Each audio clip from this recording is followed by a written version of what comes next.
al-hadirin wal hadirat wal musyahidina wal musyahidah, jemaah yang hadir di Masjid Ubay bin Ka'ab Pekanbaru ataupun yang menyaksikan melalui media dimanapun berada. Alhamdulillah, Allah subhanahu wa ta'ala izinkan kita kembali menyambung kaji di majelis ini. Mudah-mudahan Allah jadikan sebagai penambah catatan amal saleh kita, yang mudah-mudahan membahagiakan kita di saat dibuka pada hari yang tidak bermanfaat harta dan anak, kecuali yang datang kepada Allah dengan hati yang selamat. Oleh itu mari kita bersyukur kepadanya atas segala nikmat, rahmat dan karunia yang diberikannya. Salawat dan salam kepada baginda Rasulullah sallallahu alaihi wasallam. Mudah-mudahan Allah perlihatkan kepada kita bagaimana indahnya ajaran dan sunnahnya, dan dikuatkan kita untuk mengikuti dan meneladaninya. Khususnya dalam bab yang pagi ini kita mengaji, yaitu tentang akidah as-salaf wa ashabil hadis. Aqidah as-salaf wa ashabi al-hadis. Ma'asyarul kiram ni rahmati Allah SWT, masih dalam bab i'tiqaduhum binuzuli Rabbi subhanahu wa maji'ihi. Bagaimana keyakinan ahli hadis as-salafus salih, ya dalam hal ini adalah generasi pertama umat ini, yaitu sahabat Rasulullah SAW dan yang mengikuti mereka. Sudah sampai pada perkataan Imam Ibn Mubarak rahimahullah ta'ala di alinea 43. Wa fi riwayatin ukhra li hadhil hikayah, dalam riwayat lain tentang cerita ini atau kisah pertanyaan yang diajukan kepada Abdullah Ibn Mubarak rahimahullah ta'ala, ketika ditanyakan kepadanya, ya Abu Abdurrahman, kaifa yanzil, wahai Abu Abdurrahman, bagaimana nuzulnya, turunnya Allah subhanahu wa ta'ala. Qala alaysa yakhlu zalikal makanu minhu, bukankah kalau dia turun tempatnya itu kosong yang di atas? Maka Abdullah Mubarak, jadi pertanyaan ini sudah lama, syubhat seperti ini sudah lama, bahwa kalau Allah turun berarti aras kosong, kan itu ya, kan itu keedahnya keedah makhluk, semuanya adalah keedah yang berlaku pada makhluk. Waqala Abdullah yanzilu kaifa yasha, dia turun sesuai dengan apa yang, bagaimana yang dia kehendaki, kita enggak tahu ya, yang jelas nazalah, yang jelas dia turun. Wa fi riwayatin ukhra li hadhihi hikayah anna Abdullah ibn al-Mubarak rahimahullah qala lirajul, dalam riwayat lain tentang kisah ini, bahwa Abdullah ibn al-Mubarak qala lirajul, berkata pada laki-laki yang mengatakan itu, idza ja'aka al-haditsu an Rasulillah sallallahu alaihi wasallam fa asghi lahu, apabila datang kepadamu hadis Rasulullah sallallahu alaihi wasallam, dengarkan. Ya, dengarkan. Bukankah Rasulmu berkata-kata dengan bahasa Arab yang biasa digunakan? Nabimu tak pernah mengenal ilmu-ilmu filsafat Yunani, Aristoteles, udah Socrates, tuh Plato, tidak ada dia kenal itu, tidak pakai bahasa itu Nabi alaihissalam. Kan yang mengatakan kalau dia turun kosong itu kan keedah Aristoteles, kan, bukan dari Nabi alaihissalam. Tidak ada dikenali, dan orang Arab tidak dikenali dengan hal itu. Makanya di awal-awal Islam tidak ada yang bertanya seperti itu. Kapan adanya? Setelah dia masuk Islamnya orang-orang di luar Arab, kemudian thaqafah, wawasan yang dulu pernah mereka pelajari dari ilmu-ilmu yang mereka dapatkan dari Romawi, itu yang terlekat dalam pikiran mereka, sehingga dimasukkanlah kaidah itu. Makanya sebagian ulama dengan maksud baik mencoba untuk menjawab dengan cara berpikir Yunani itu. Lahirlah ilmu yang disebut dengan ilmu kalam. Ya, ilmu kalam, ilmu kalam. Ya. Ma'asyarul kiram dirahmati Allah. Ya, Abdullah Mubarak mengatakan kalau Rasul yang bercakap, diam aja kamu. Paham? Paham? Dengarkan, yakini. Nah, lalu kalau begitu nanti begini-begini, itu tidak usah kau bayangkan. Itu hanya kau mengkiaskannya ke makhluk semuanya. Sebenarnya ada bandingannya. Laisa kamitslihi syai'un. Ketika antum mengatakan bayangkan kosong, karena antum bayangkan raja turun dari sana. Bukankah begitu? Tidak ada yang melihat Allah Subhanahu wa taala. Maka segala sesuatu yang terbayang pada makhluk tak boleh dibayangkan pada Al-Khaliq. Nah, disinilah simpangnya, ya, persimpangan jalan yang membuat antara as-salaf dengan al-khalaf itu terpisah. As-salaf bila Allah bercakap, bila Nabi SAW bersabda, maka mereka mendengarkan dan mematuhinya. Sedangkan al-khalaf tidak. Mereka dengar sih dengar, hurufnya diterima, tapi maknanya tunggu dulu karena nggak sesuai dengan pemikiran saya. Itu masalahnya. Sebab dia berpikir, kan itu selalu dibilang.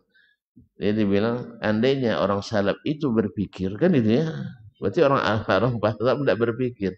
Dikit aja menggunakan otaknya katanya, paham dia. Ya, dia anggap tidak menggunakan akal. Jadi maksudnya tidak menggunakan akal untuk menyimpang. Tidak mungkinlah. Nabi SAW adalah orang yang paling cerdas dari seluruh makhluk. Sahabat-sahabat Nabi adalah orang-orang yang super cerdas. Tidak mungkin mereka tidak berakal.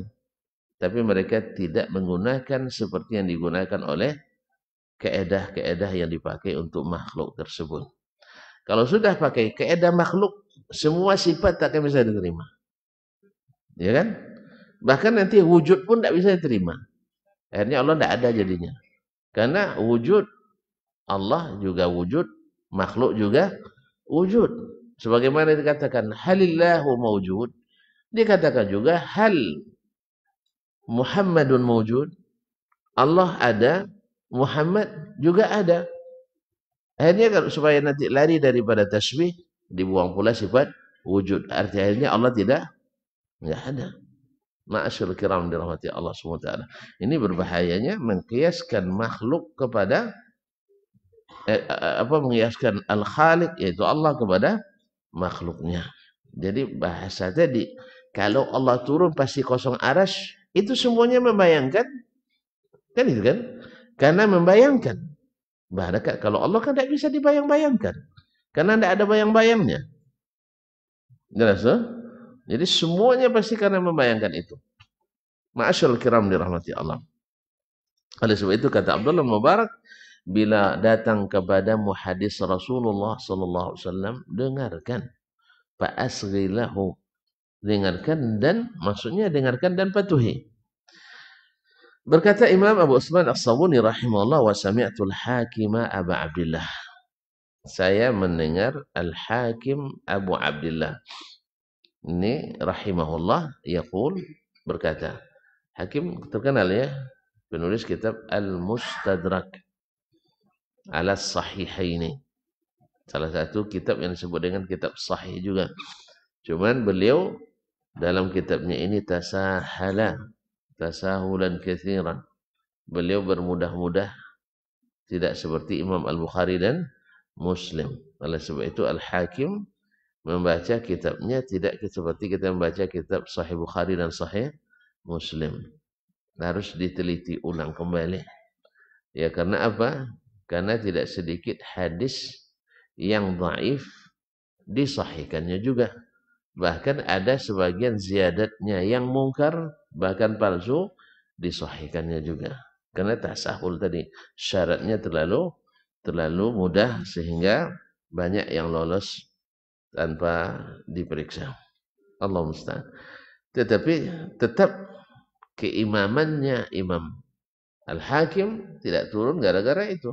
Tetap menjadi imam kaum muslimin. Karena bagi kita Ahlus Sunnah tidak ada yang tidak bersalah kecuali Rasulullah sallallahu alaihi wasallam, dan kesalahan tidak membuat pelakunya jatuh. Karena ini kaidah kita. Salahnya ulama tidak menjatuhkannya di mata kita. Tetapi seperti kata Al-Mala ibn Yahya Tujibi, murid Imam Syafi'i rahimahullah, Asy-Syafi'i habibun ilaina walakinnal haqqa ahabbu ilaina. Syafi'i rahimahullah sangat kami cintai, tetapi al-haq lebih kami cintai. Artinya kalau disuruh memilih antara cinta Syafi'i dengan cinta kebenaran, katanya kami memilih cinta kebenaran. Tetapi tidak menjatuhkan Syafi'i di mata kami. Nak salah 20 pun salah, tidak masalah. Sebab apa? Disitulah kesempurnaannya ulama itu. Kalau mereka ada salahnya. Jelas kan? Ada ulama tidak salah? Tidak kan? Alhamdulillah. Tapi sebagian kita tidak. Kalau salah sedikit ulama, berarti Anda tidak menghargainya. Makanya dia tidak siap disalahkan. Apa sebab? Sebab kalau menyalahkan berarti menghina. Sudah itu menyalahkan orang juga. Kaum muslimin dan muslimat. Tidak, menyalahkan tidak merendahkan. Idza sami'tu al-Hakim Abu Abdullah yaqul, saya mendengar Al-Hakim Abu Abdullah rahimahullah berkata, sami'tu Abu Zakaria Yahya ibn Muhammad Al-Ambari, saya mendengar Abu Zakaria Yahya bin Muhammad Al-Ambari yaqul berkata, sami'tu Ibrahim ibn Abi Talib, saya mendengar Ibrahim ibn Abi Talib Al-Makki yaqul, sami'tu Ahmad bin Sa'id ibn Ibrahim ibn Abdullah Ar-Ribati yaqul, saya mendengar Ahmad bin Sa'id ibn Ibrahim ibn Abdullah Ar-Ribati yaqul berkata, hadartu majlis al-Amir Abdullah ibn Tahir zata yaumin, saya hadir di majlis Abdullah ibn Tahir. Abdullah bin Tahir adalah salah seorang gubernur di masa Bani Abbas. Zata yaumin, pada suatu hari. Wa hadara Ishaq ibn Ibrahim, yakni Ibn Rahuyah. Hadir di masa itu Ishaq bin Ibrahim ibn Rahuyah. Ini adalah ulama fikih, ulama hadis besar yang disanjung oleh Imam Ahmad bin Hanbal. Dia berkata, ma'abara ilaina Baghdad nahra Khurasan afqahu min Ishaq. Tidak ada pernah menyeberang ke Baghdad ini dari sungai Khurasan yang lebih faqih daripada Ishaq ibn Rahuyah. Padahal Khurasan itu adalah sarangnya para fuqaha. Sarangnya para fuqaha. Nah, Imam Ahmad mengatakan tidak ada yang nyebrang dari Khurasan ke Baghdad ini yang lebih faqih daripada Ishaq. Bayangkan itu. Di situ sarangnya. Ibaratnya kalau di sana misalnya itu ikan, semua ikan banyak. Nah, tak ada ikan yang terbaik kecuali yang ini. Itu bayang tuh? Apa ikan yang terbaik? Hah? Silai? Belum. Silai belum lagi. Hah? Salmon. Dah pernah coba? Iya ya, sedap kan? Dimakan mentah pun sedap itu. Masya Allah. Lumayan, tidak terlalu mahal loh. Ya, satu iris berapa ya? Alhamdulillah. Ya. Saya pernah dikasih jatah makan oleh orang sehari, sekali makan $100. Dia jatah makan sekali makannya $100 untuk satu orang. Ya terpaksa makan banyak ya. Ya lama sih makan, dicoba. Jadi pilih nak restoran Arab, nak restoran Turki, restoran India, restoran Jepang, Korea, semuanya. Bebas Ustaz. Pokoknya sekali makan, vouchernya $100. Masya Allah. Lalu saya bisikin sama penitianya, bisa nggak duitnya saya ambil? Biar saya makan di luar aja gitu maksudnya. Kan soal pernah saya coba makan di luar saya. Iya, sama apa fried chicken dengan rotinya, sudah ada kentangnya, sudah ada Coca-Cola, Pepsi Colanya kan. Ada kenyang, ada bunci kita. Hanya bayar $5. Iya. Cuman karena di hotel bintang 5, Allah musta'an. Saya mulai berhitung-hitung tuh saya. Ya, kalau andainya orang ini mau duitnya dikasih, kan 100, 300 sehari. Kali 5 hari kan $1.500. Iya kan? Padahal kalau saya makan 5 hari di luar mungkin dapat $100 dan cukup itu. Belum lagi sewanya, sewa kamarnya sendiri pula. Kabar-kabarnya semalam tuh hanya lebih kurang $500. Nah, kali 5 hari. Oh, pindah pula ke kelas melati kan? Iya. Kelas melati kan tidak sampai $100 sehari. Nah, lebih $400 kali 5.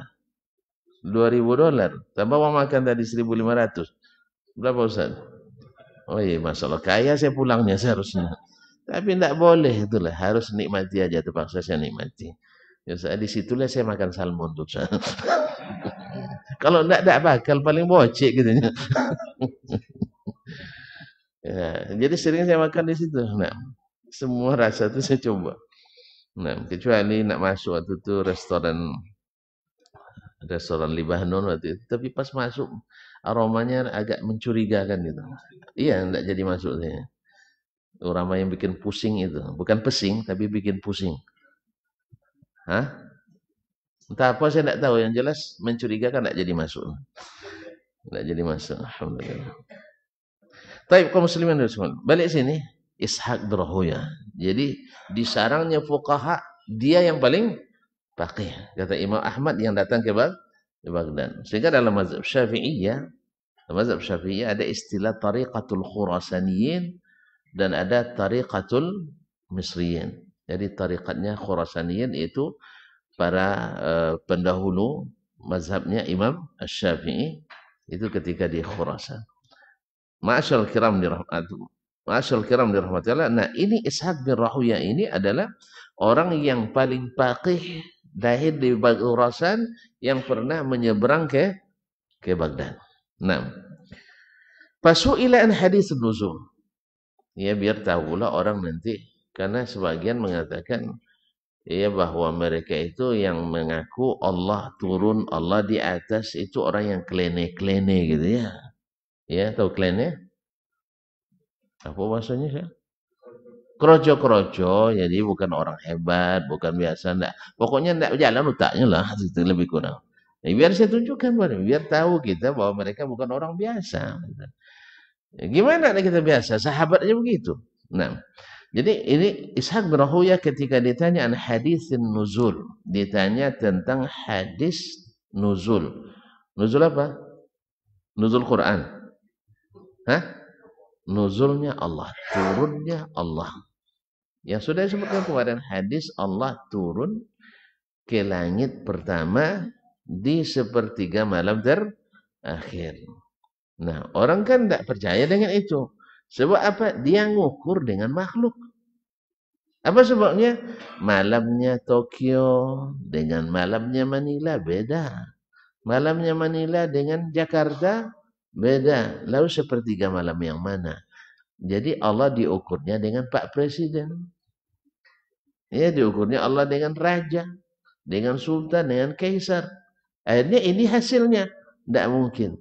Padahal Allah turun bisa menggabungkan seluruh pertiga malam dunia itu dalam ilmu Allah satu. Gak mungkin? Mungkin? Nah, ini yang tidak sampai kaji itu ke situ. Ya, Allah musta'an. Karena apa? Karena terpaku dengan filsafat kuno. Awak dan lawak sudah pakai filsafat modern. Awak dah pakai filsafat modern kita. Mereka masih filsafat kuno Yunani dulu. Ya. Jadi kaum muslimin dan muslimat dirahmati Allah, mungkin saja. Buktinya antum pernah mimpi kan? Mimpi apa? Pernah mimpi kan? Taib. Pernah dah menikah belum? Sudah, alhamdulillah. Nah, sudah menikah. Pernah enggak istri antum mimpi dan antum juga mimpi di waktu yang sama? Mimpinya beda. antum tidak komunikasi sama istri. Nah, gimana lagi? Kalau saya pernah gitu ya. Saya mimpi lain, dia mimpi lain. Dan mimpi itu, ma'asyarul kiram, ya persis seperti terjadi gitu. Antum misalnya mimpi ke Jakarta, nampak Monas, mantap Taman Mini kan, Jalan Tamrin, Jalan Sudirman, Kuningan dan sebagainya. Ya kan? Ketika istri antum mimpi ke Mekah, dia pasti akan melihat taub di Ka'bah, sa'i antara Safa dan Marwah, ya kan? Sampai Albek pun beli Albek pun tahu dia, pas persis tempatnya, emang ya. Albek itu. Jadi sama. Nah, kok bisa di tempat tidur yang hanya 180 kali hafal rupanya. Memang ini yang tidak bisa dilupakan itu.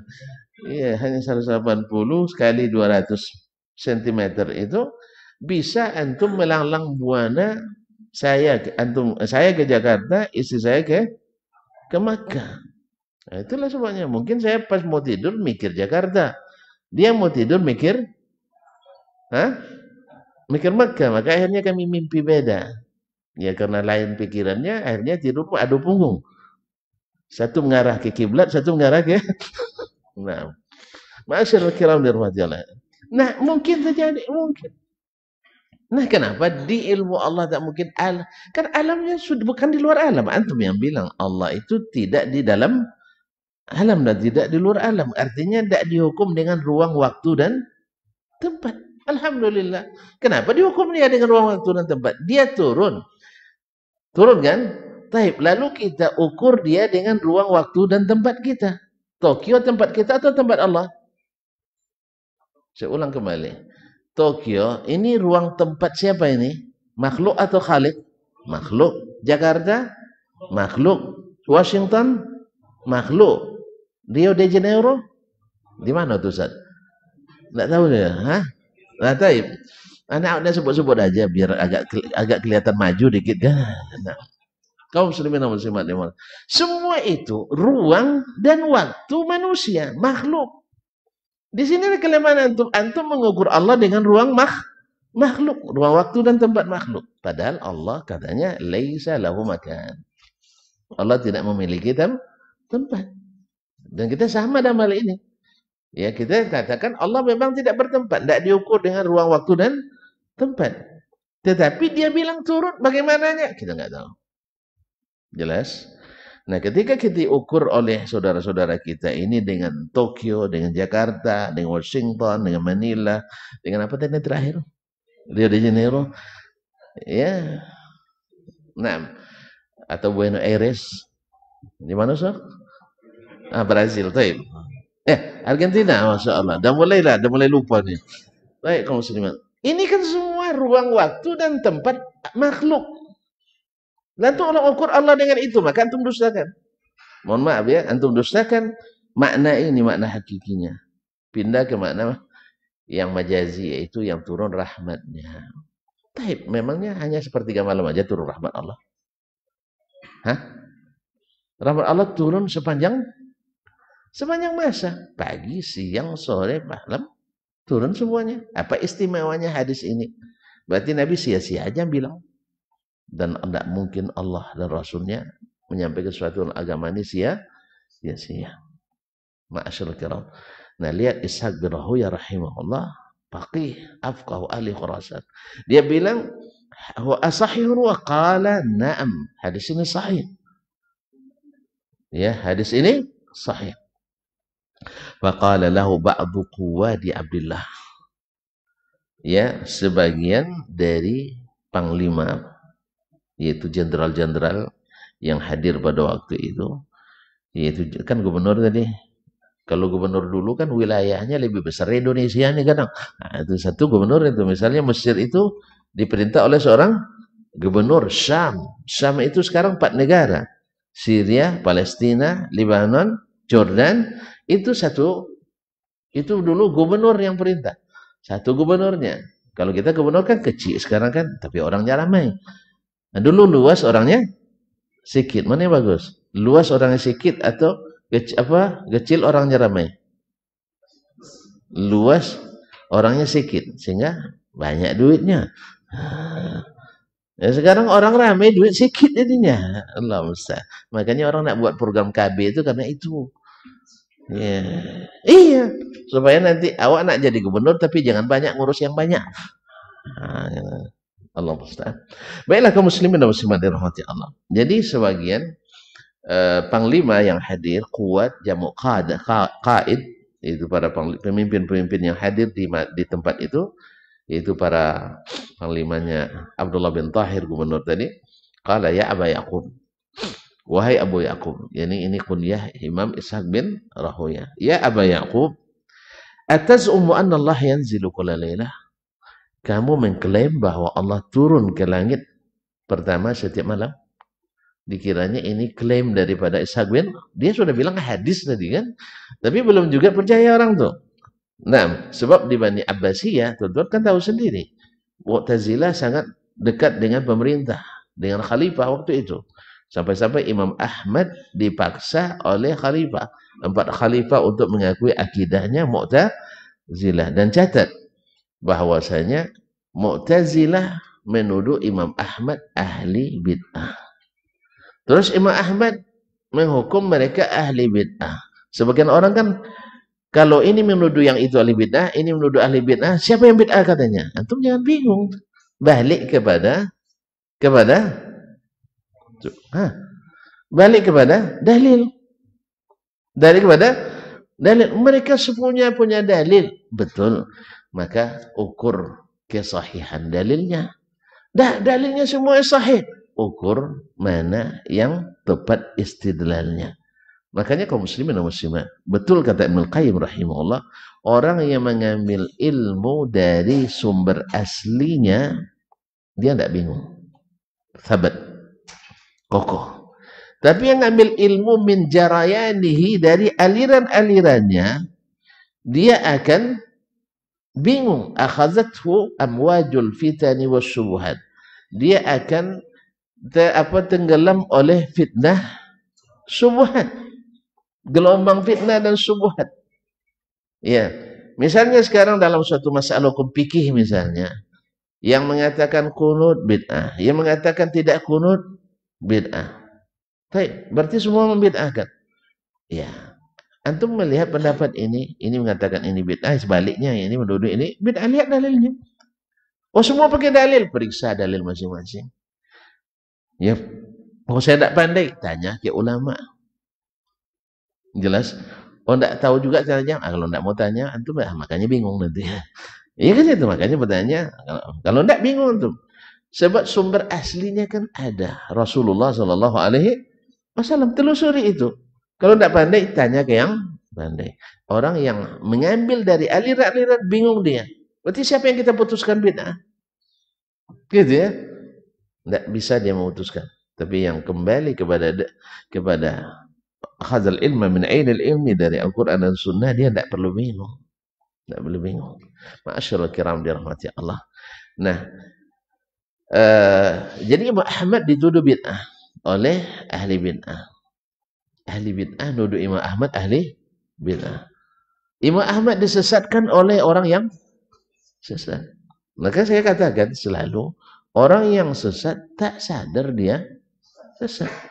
Bukan orang, kita. Kita ketika tersesat, sadar kita sesat? Tidak. Siapa yang ingatkan? Yang tahu. Makanya jangan marah dulu kalau diingatkan. Saya udah ngaji 20 tahun, kamu tidak tahu katanya. Ya, jangan kita ngaji 20 tahun, Imam Ahmad ngaji 40 tahun aja, ada juga. Dituduh sesat sama orang tadi. Disesatkan oleh orang Mu'tazilah. Nah, kalau kita tuh bingung nanti itu. Ini siapa yang sesat? Mu'tazilah yang sesat atau Imam Ahmad ini? Akhirnya dua-duanya lah sesat karena saling Antum lihat, Mu'tazilah dasar pikirannya kemana? Akarnya. Oh, ternyata hubungannya ke Asy'aris. Iya kan? Kan selalu perkataannya qala fulan, berkata si anu. Lalu kita komparasikan, bandingkan perkataan si anu itu ternyata dari buku Yunani. Mirip kaedahnya. Sedangkan Imam Ahmad selalu mengatakan haddatsana fulan an fulan, haddatsana fulan, sampai Rasulullah sallallahu alaihi wasallam. Oh ternyata Imam Ahmad akarnya ke Rasulullah SAW. Tuh masih bingung juga tuh. Imam Ahmad yang sesat atau Mu'tazilah yang sesat? Lah jelas Mu'tazilah. Oh tapi kan dua-duanya mengatakan ini ahli bid'ah, itu juga menuduh ya. Sebaliknya ahli bid'ah. Bingung kita yang mana? Berarti dua-duanya ahli. Nggak bisa gitu. Disinilah pentingnya berilmu itu. Dan ngambil ilmu dari sumber yang asli. Makanya orang tuh nanya dia, sahih tak hadisnya? Ya sahih. Nah sekarang makna lagi. Apa kata mereka? Anta tas'umu anna Allah yanzilu kulla lailah.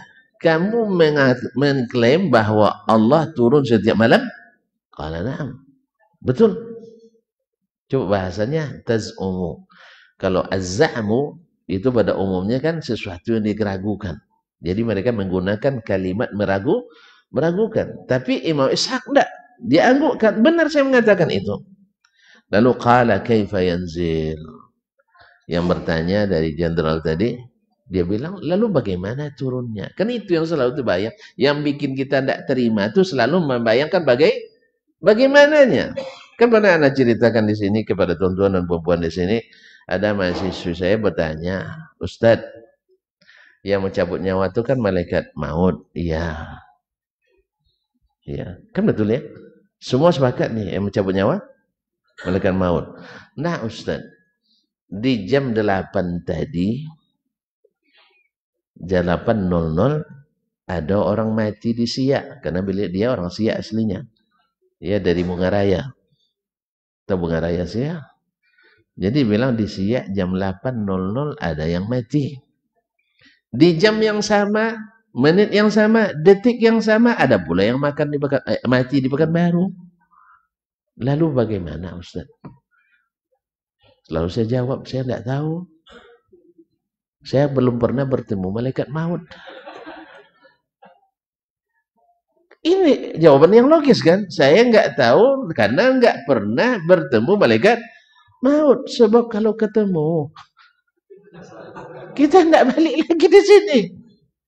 Jadi saya saat sini terus terang belum siap. Saya kata bilang, ya, saya belum siap.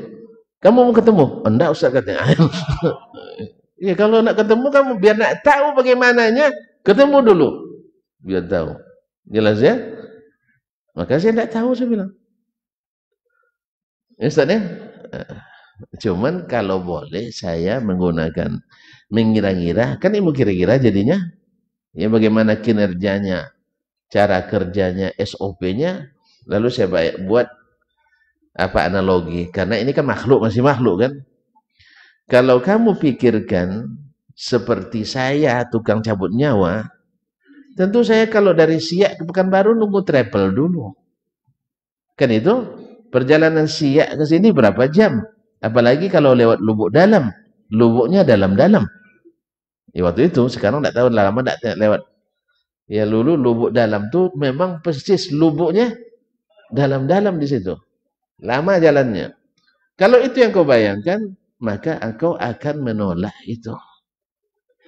Kalau tetap kau pegang itu, kamu akan menolak. Sebab tidak masuk akal kamu. Apa sebab? Kamu mengukur pekerjaan orang dengan kemampuan dirimu. Ya kan? Kan itu semuanya. Mengukur Allah dengan kita. Kan itu yang terbayang tuh. Nah, mengukur Allah dengan ukuran kita. Padahal ukurannya beda. Malaikat aja tidak bisa diukur dengan ukuran kita. Lalu saya katakan, yang saya tahu, saya pernah membaca atau sering membaca di dalam sirah Nabi, malaikat Jibril pernah terlihat oleh Nabi dalam bentuknya yang asli. Bersayap. 600 sayap. 600 sayap. Gimana kencangnya? Mana? Pesawat aja 2 sayapnya. Ya sudah kecepatan cahaya. Kecepatan cahaya berapa tuh di? Berapa kilometer per jam kecepatan cahaya ini? 800? Apa? Enggak. Lebih lah. Saya naik Jambo waktu itu, naik Emirat itu 1000 km per jam. Iya. Berarti lebih dari kecepatan cahaya ya. Oke lah. 2 km per jam. Nah, baru 2 sayapnya. Jibril 600 sayapnya. Kali aja 600. Makanya langit baginya dekat. Makanya tuan-tuan kalau mengatakan canggih pesawat ulang alik, belum. Kecil itu. Makanya kita harus lebih kagum pada Jibril daripada Gabriel. Iya, Jibril juga bahasa orang itu Gabriel. Jadi kaum muslimin dan muslimat dirahmati Allah SWT. Sampai Nabi Nuh alaihissalam, dia buat sendiri dengan teknologi yang menurut kita teknologi kuno, tapi bisa melawan topan dan selamat. Ya tak? Canggih kan?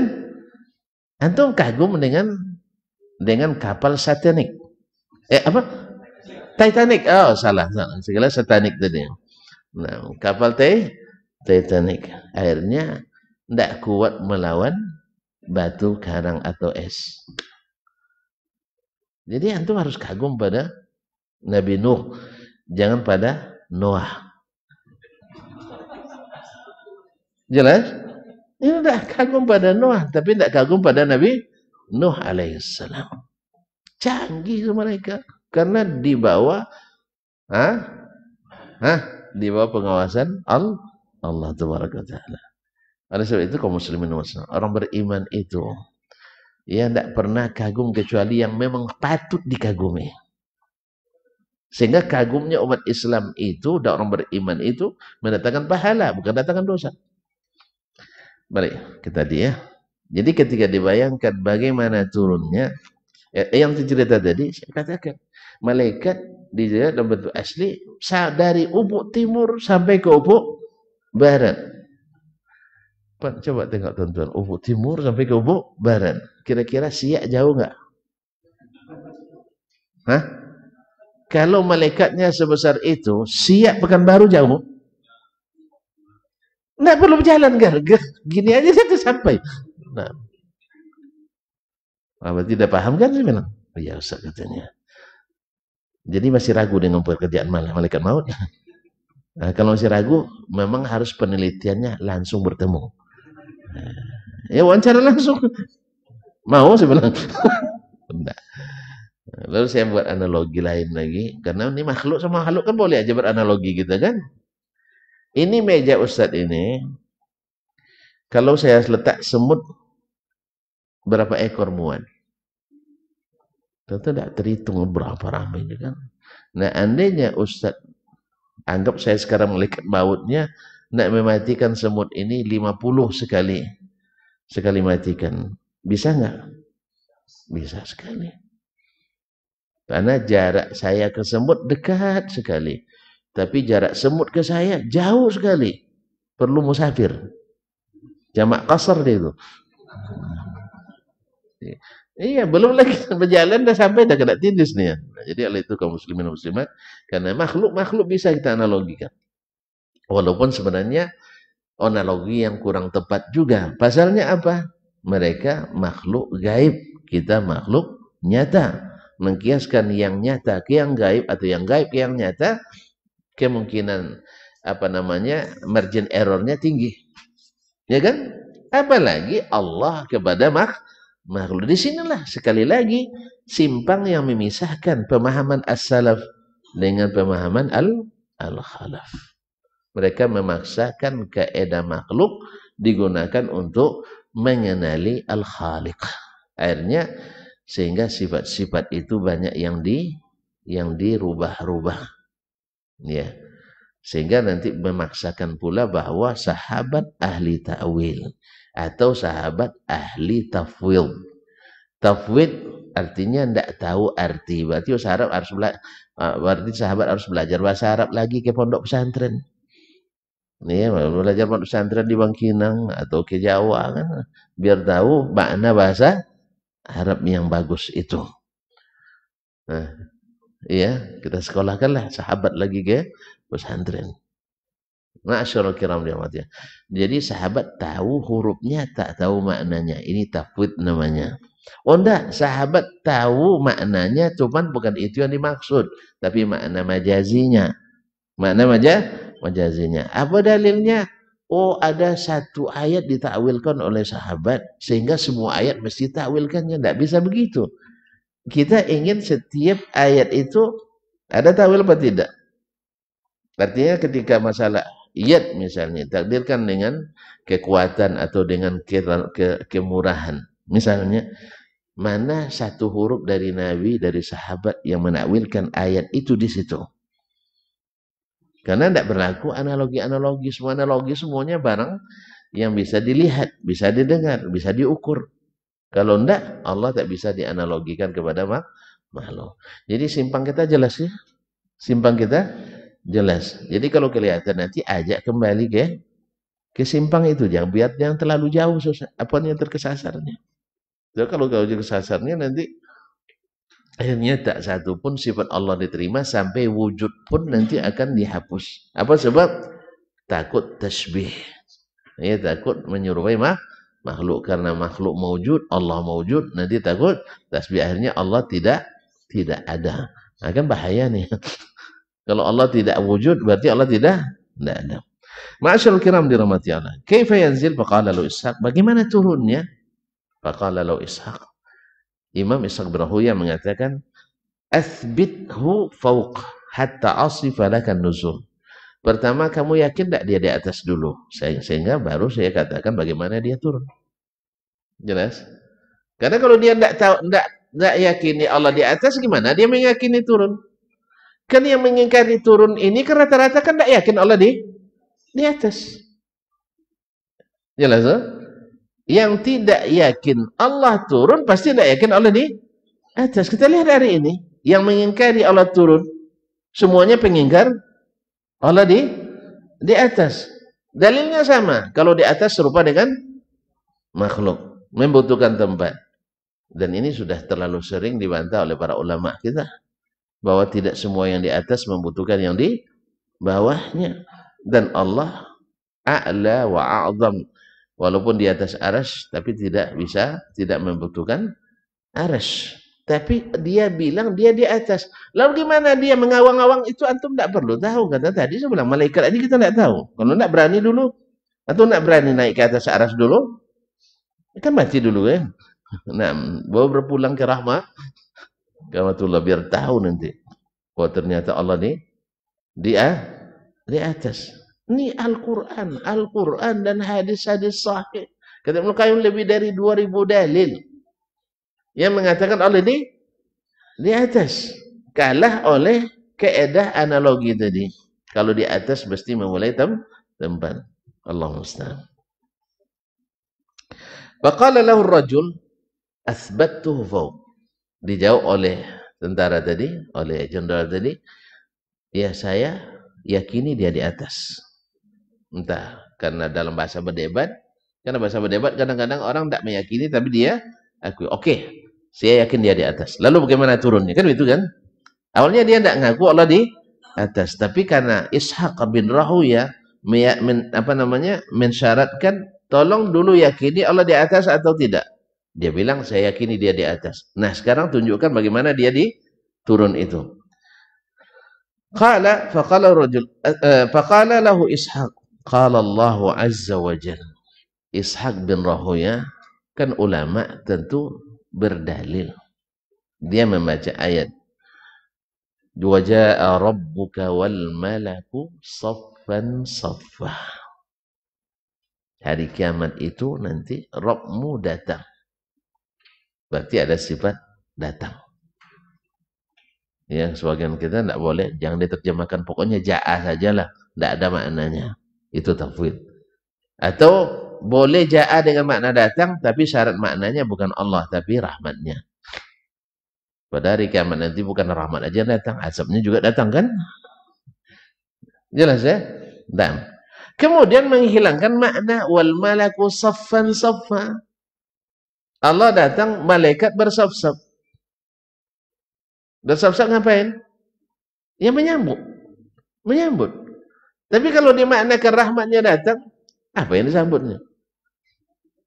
Jadi gara-gara takwil yang rusak itu, rusak makna ayat, tatanan ayat dalam bahasa. Faqala al-Amir Abdullah ibn Tahir berkata, gubernur tadi, Amir Abdullah bin Tahir, ya Aba Ya'qub, hadza yaumul qiyamah. Ini kan hari kiamat, paham dia? Wa ja'a rabbuka wal malaku safa. Ini kan hari kiamat. Qala Ishaq, a'azzallahu al-amir. Semoga Allah memuliakan al-amir, memuliakan Pak Gubernur. Wa man yaji'u yaumal qiyamah man yamna'uhu al-yawm. Kalau dia bisa datang hari kiamat, siapa yang melarang dia datang hari ini? Ya. Kalau dia antum akui dia datang hari kiamat, kenapa dia tidak bisa datang hari ini? Maksudnya kenapa dia tidak bisa turun ke langit pertama? Orang dulu kan Masya Allah. Pendek-pendek kalimatnya kan. Awak berdebat sejam satu kata, ini lama sejam nih. Ya, sudah sejam. Hanya satu ini. Mereka sebentar cuma. Kalau dibacakan aja selesai tadi kan. Cuma kita, ma'asyarul kiram dirahmati Allah. Tuh kita selesaikan. Cukup gini aja dulu. Ingat mimpi tadi ya. Nanti komunikasi. Wa khabaru nuzulir rabbi kulla layla sama'id dunya khabarun muttafaqun ala sihhatihi. Hadis atau berita turunnya Ar-Rabb Allah tabaraka wa ta'ala kulla layla setiap malam ila sama'id dunya ke langit pertama khabarun muttafaqun ala sihhatihi adalah hadis yang disepakati sahihnya oleh para a'immatul hadis, khususnya Imam Al-Bukhari dan Muslim. Mukharrajun fis sahihaini, diriwayatkan dalam as-sahihaini. Tuan-tuan kalau udah belajar ilmu mustalah, para ulama mustalah mengatakan maratibul hadis sahih, tingkatan-tingkatan hadis sahih. Mereka menyebut 7 tingkatan. Yang paling tinggi adalah mattafaqa alaihi syaikhan, yang disepakati oleh 2 orang syekh, Al-Bukhari dan Muslim. Ini paling sahih. Yang kedua, ma sahha ala syartihima, yang sahih mengikut syarat sahih Imam Al-Bukhari dan Muslim. Jadi screening mereka, pemeriksaannya luar biasa. Ya, sahih menurut syarat mereka berdua. Di bawah itu lagi masahha ala syartil Bukhari, sahih berdasarkan syarat Imam Al-Bukhari. Di bawahnya lagi sebentar. Ada yang tertinggal tadi. Pertama yang disepakati oleh Bukhari dan Muslim. Yang kedua yang hanya diriwayatkan oleh Al-Bukhari. Yang kedua yang hanya diriwayatkan oleh Muslim. 3. Di bawahnya itu lagi baru yang disepakati sahih dengan syarat keduanya. Artinya mereka tak sebutkan dalam kitabnya as-sahihain, tapi syarat sahihain itu ada pada hadis ini. Yang ketiga, yang keempat atau yang kelima di bawah itu, yaitu yang sahih menurut syarat Bukhari. Di bawah itu yang sahih menurut syarat Muslim. Yang terakhir adalah yang sahih menurut imam hadis yang lain. Nah, hadis nuzul ini di puncak sahih. Terus gimana caranya itu? Makanya bagi al-khalaf, kalau tidak bisa ditolak, ya ditakwilkan atau ditafwidkan. Artinya ditakwilkan, rubah maknanya dengan makna yang majazi. Ya, yang mana majazi, makna majazi kan tidak makna yang tidak asli. Tapi subhanallah mereka lupa kadang-kadang. Dimasukkan juga makna-makna majazi ke mana yang asli. Kadang terlupa nih Ustaz. Makna majazi ke mana asli. Kemudian dimasukkan pula makna-makna yang tak patut dan pantas dinisbatkan ke Allah. Ya seperti kan ketika kita sebut makna asli istawa, ya istiwa. Oh enggak, ada makna istawa itu maknanya adalah qawiya washtadda, kuat dan kokoh. Nah, berarti Allah sebelumnya tidak kuat dan tidak kokoh. Istawa artinya balagha sinnahu, sampai umurnya. Berarti Allah sebelumnya belum balik gitu ya. Ini makna-makna tidak patut disebutkan dalam memaknai ayat ini. Kenapa kita tidak sebutkan? Bukan kita nggak tahu itu. Dan sengaja ditinggalkan karena tidak patut dan tidak pantas Allah disifati dengan makna itu, tumbuh dan berkembang. Mau antum dibilang Allah tumbuh dan berkembang? Kan tidak kan? Makanya kadang-kadang subhanallah, orang ini begitulah, iza sa'a fi'lul mar'i sa'at zununuhu. Orang yang buruk perangainya, lakunya buruk pula dugaannya. Allah musta'an.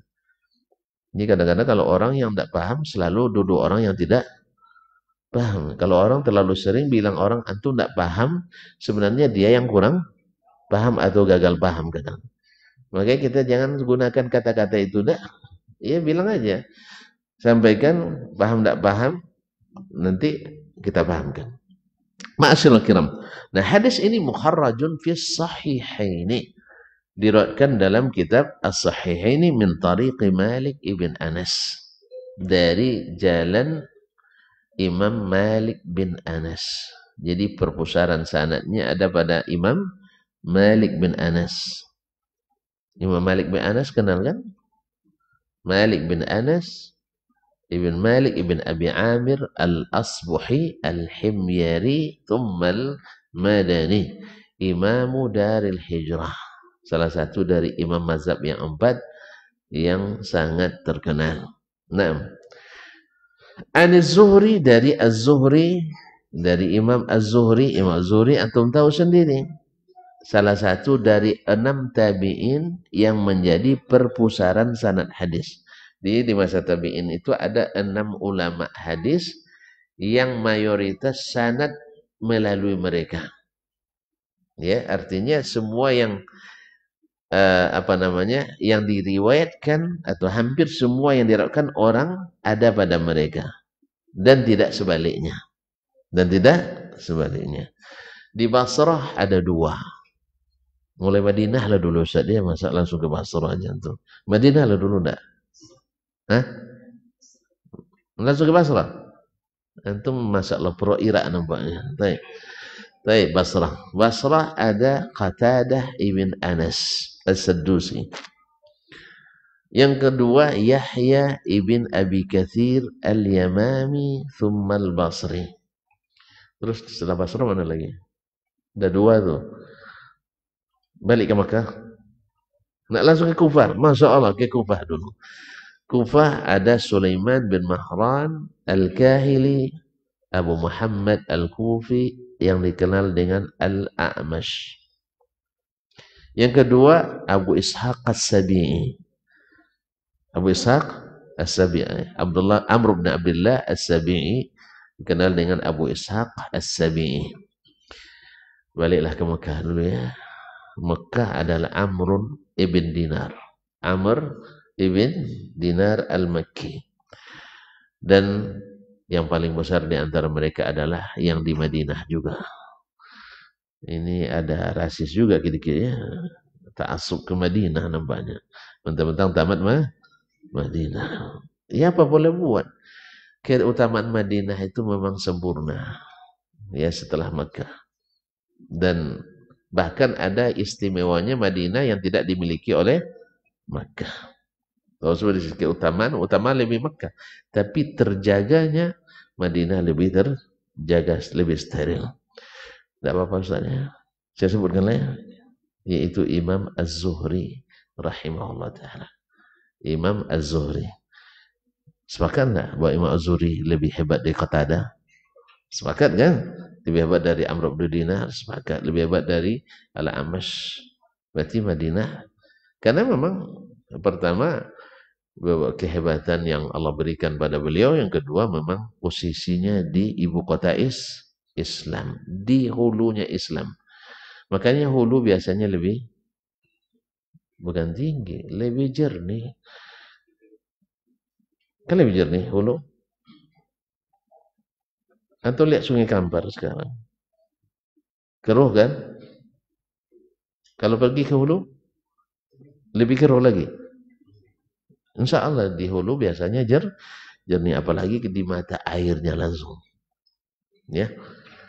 Jadi hulu biasanya lebih jernih. Nah, Az-Zuhri rahimahullah tinggalnya di hulu. Nah, tinggalnya di Hulu. Dan beliau adalah muhaddisul Islam yang terbesar. Nah, hadis ini datang dari jalan Az-Zuhri. Anil Aghar wa Abi Salamah, dari Al-Aghar dan Abu Salamah ibn Abdurrahman ibn Auf. Abu Salam bin Abdurrahman ibn Auf adalah salah satu dari 7 fuqaha Madinah di masa tabi'in. Di Madinah itu penuh dengan para ahli fikih. Yang paling terkenalnya ada 7.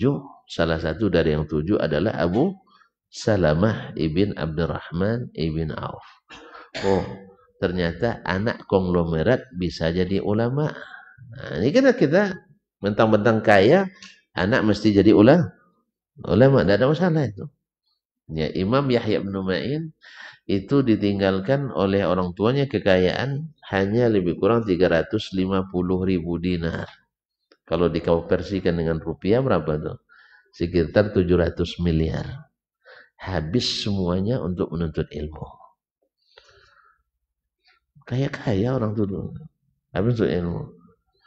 Awak sekarang ya seriau cari 600 miliar payah kan itu.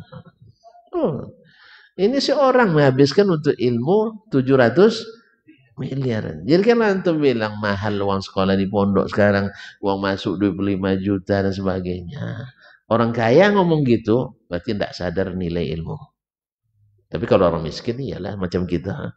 Kalau saya sempat dana 25 juta masukkan anak, saya mikir dulu. Biarlah rumah belajar nak, sama ayah aja lah. Mahal tuh katanya. Iya sebabnya saya kan, kecuali pendapatan saya sehari 25 juta, murah-murah itu. Yang saya maksud adalah orang yang pendapatannya 50 juta sehari, tapi dibilangnya mahal. Itu yang maksud saya. Ya, ini perlu mengaji kepada Yahya bin Ma'in, Rabi'atul Ra'i. Mereka menghabiskan miliaran untuk menduduk, untuk menjadikan anaknya sebagai ulama. Ini juga motivasi bagi kita. Kalau tidak punya anak, uang-uang miliaran itu infakkan ke sekolah-sekolah agama di atas as-sunnah an-nabawiyah. Insya Allah investasi paling beruntung. Kalau tidak mau semuanya 2/3 jadilah. Ya kalau 2/3 dari 200 miliar, kan masih banyak tinggal Ustaz. Antum punya 210 miliar. Antum tinggalkan 70 miliar. Cukup enggak untuk makan? Setahun habis untuk makan tuh 1 miliar. Antum tahu antum dari sekarang nak hidup 70 tahun lagi. 1 miliar cukup enggak setahun? Hah? Apa? Salmon pun akan cukup tuh saya. 1 miliar setahun. Berarti belanja sebulannya lebih kurang 90 juta. Antum nak makan salmon seekor sehari bisa tuh. Nah, insya Allah. Tapi bosan antum makan salmon tiap hari, tidak bisa. Anda coba tiap hari tidak bisa. Tapi kalau kerupuk setiap hari bisa. Kita kan lahir dari dunia kerupuk, bukan dunia salmon. Kalau kerupuk, insya Allah tiap hari mau. Sehingga keluar iklannya, apapun makanannya kerupuk kawannya. Nah, dengan semua jenis. Kalau salmon itu tidak kuat makan salmon tiap hari, ya kan? Nah, oleh itu ikhwani kaum muslimin musliman, kalau sudah 200 miliar, ya infakkan 2/3. Kalau 2/3 dari 200 miliar, masya Allah akan menjadi sebuah lembaga pendidikan yang diharapkan menghasilkan luar biasa. Antum tinggal ongkang-ongkang kaki menikmati pahala. Ya kan? Oh susah cari duit dulu. Lebih susah mencetak ulama tuan-tuan daripada cari duit. Mohon maaf. Orang cari duit tak perlu sekolah tinggi. Tidak sekolah pun bisa duit kaya. Tapi kalau buat ulama, sekolahnya tidak bisa cetak ulama. Kadang. Dia sendiri aja kadang tidak jadi ulama. Kadang. Jadi lebih susah. Makanya kalau antum bilang, oh susah saya ngumpul duit. Salah sendiri, kenapa jadi ngumpul duit? Iya. Coba antum cari ulama dulu.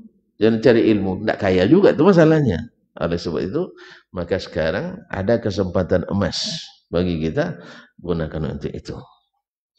Ustaz ceritanya, Ustaz kapan impaknya? Kan payah juga kan? Nah kalau gitu, ajarkan saya jadi orang kaya, biar tahu antum nanti. Kalau saya sudah punya 200, saya janji 2/3 saya infakkan nanti. Nah, ada yang ngajar saya jadi orang kaya, silakan. Nah, iya mana tahu kan?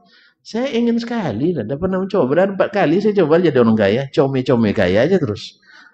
Come kaya tidak pernah jadi. Tahu come? Hampir-hampir gitu. Hampir-hampir nyaris kaya, akhirnya tidak jadi. Nah, kalau boleh saya masih siap belajar untuk jadi orang kaya. Insya Allah kalau sudah 210 juta, saya siap infakkan insya Allah 140. Bukan juta, miliar tadi saya. Juta belum.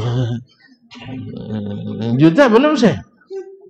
Kalau juta kan 210 juta hampir tinggal 70 juta tidak cukup setahun kan? Ya, enggak maksud saya tadi yang 70 miliar itu cukup untuk sampai mati insya Allah. Nah, kalau hanya untuk makan,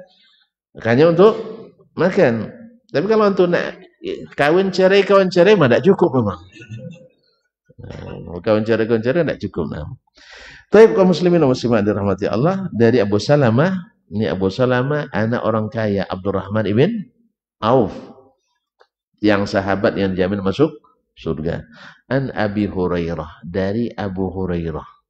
Ini nama-nama mentereng semua. Tidak satu pun mereka yang menolak hadis ini. Dan semuanya meyakini hadis ini. Tanpa ada yang bertanya bagaimana untuk meragukan. Oleh sebab itu ikuti mereka. Ada Imam Malik, kalau nak bermazhab antum, mazhab Maliki. Atau Imam Az-Zuhri, nak jadi ulama hadis besar. Atau nak ikut Imam Abu Salamah bin Abdurrahman Az-Zuhri, salah satu fuqaha Madinah di masa tabi'in. Atau Imam Abu Hurairah, sahabat yang paling banyak berkenaan hadis dari Nabi Sallallahu Alaihi Wasallam. Ini Imam As-Sabuni menyebutkan ini karena ada nilainya yang sangat besar. Insya Allah secara terperinci dalam pertemuan selanjutnya, karena Syekh akan menyebutkan jalan-jalan sanad yang sampai kepada beliau, supaya tahu pula tuan-tuan bahwa yang dikatakannya ini bersanad, karena hari ini tren-tren sanad pula, ya. Walaupun tidak semua sanad itu kokoh, ada sanad yang juga musalsal bil kadzabin, yang berantai dengan orang-orang pendusta atau tukang cerita, dan itu ada. Tapi ini tidak, sanadnya terang seperti siang, karena matahari sudah terang. Kita cukuplah sampai di sini karena kita nak pulang. Terima kasih dan mohon maaf. Wallahu taala alam. Wassallallahu ala nabiyyina Muhammadin wasallam. Wa subhanakallah bihamdik asyhadu an la ilaha illa ant astaghfiruka wa atubu ilaik. Wassalamualaikum warahmatullahi wabarakatuh.